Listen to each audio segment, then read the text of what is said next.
দুর্নীতির আগুনে গাজীপুরের টঙ্গী সরকারি কলেজের পুড়ছে সুনাম। এবং ইলিগেলভাবে বিক্রি করছে, টাকাগুলো আত্মসাৎ করছে। আমাদের কাছে প্রাথমিকভাবে এটা মনে হচ্ছে। এখন কলেজ গেট সংলগ্ন পৌর অডিটোরিয়াম ভেঙে প্রায় 2 কোটি টাকার সম্পদ আত্মসাতের অভিযোগে আজ দুর্নীতি দমন কমিশনের দুদক টিম কলেজে অভিযান চালিয়েছে।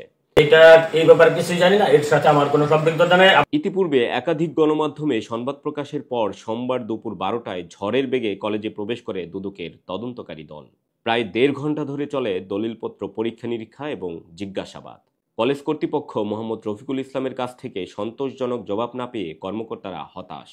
অডিটোরিয়ামের ইট, কাঠ ও টিন সহ সবই গায়েব। কলেজ কর্তৃপক্ষ চুরি করে বিক্রি করে দিয়েছে বলে অভিযোগ উঠেছে। দুদকের একাধিক কর্মকর্তারা জানিয়েছেন, অভিযোগের প্রাথমিক সত্যতা পাওয়া গেছে। অডিটোরিয়াম ভাঙার সময়কার ছবি এবং ভিডিও ফুটেজ সংগ্রহ করেছে তদন্তকারী দল। এদিকে কলেজ অধ্যক্ষ বলছেন, অডিটোরিয়ামটি ঝুঁকিপূর্ণ ছিল। দীর্ঘদিন ছাত্রদের দাবি এখানে নতুন অডিটোরিয়ামের। তবে এই জায়গা নিয়ে আদমজি কোম্পানির সাথে মামলা চলমান। আমি বেশ কিছুদিন অসুস্থ হয়ে কলেজে অনুপস্থিত ছিলাম। অডিটোরিয়ামের মালামাল কিংবা যাবতীয় বিষয়ে যে অভিযোগ উঠেছে তা তদন্ত সাপেক্ষে আমি অতি শীঘ্রই তথ্য জমা দিব। সুনির্দিষ্ট যে প্রশ্ন করেছে প্রশ্নের উত্তর দিতে পারেননি, এই বিষয়ে আপনি দেখেন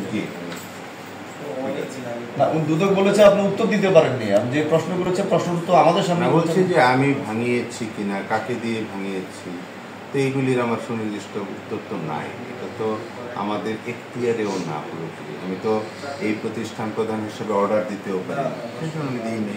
আমরা যে প্রশ্নগুলো জিজ্ঞেস করলাম এগুলো সদুত্তর তারা দিতে পারে নাই। এটা কেন ভাঙলো, এই জায়গাটা কার অর্ডারে, বা এখানে একটা মামলাও আছে গাজীপুর সিটি কর্পোরেশনের। মামলা থাকা অবস্থায় এটা টাচ করতে পারবে না। কেন ভাঙলো, কীভাবে ভাঙলো, কার কাছে ভাঙলো। আর এই ভাঙার জিনিসগুলো এটা একদিনের কাজ না, 15 থেকে 20 দিনে লাগছে। এটা একদম আপনার দেখেন সমান হয়ে গেছে, রাস্তায় মেশিন লাগছে, সময় লাগছে। এই কাজগুলো কেন করলো, কার অর্ডার করলো, কোনো উত্তর তারা দিতে পারে না।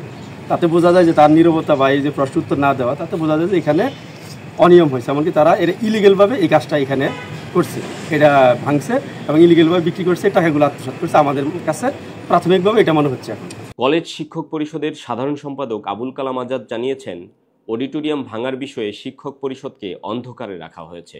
তিনি এ ঘটনার তীব্র নিন্দা ও প্রতিবাদ জানিয়েছেন। চুরির তথ্যটি ছড়িয়ে পড়লে এলাকাবাসীর মধ্যে ক্ষোভ প্রকাশ পেয়েছে।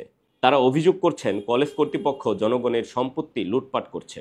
তারা এ ঘটনার সুষ্ঠু তদন্ত সাপেক্ষে দোষীদের শাস্তির দাবি জানিয়েছেন। দুদকের তদন্ত শেষ না হওয়া পর্যন্ত চূড়ান্ত কিছু বলা সম্ভব নয়। তবে এ ঘটনা সরকারি কলেজের সুনাম কালিমালিপ্ত করেছে।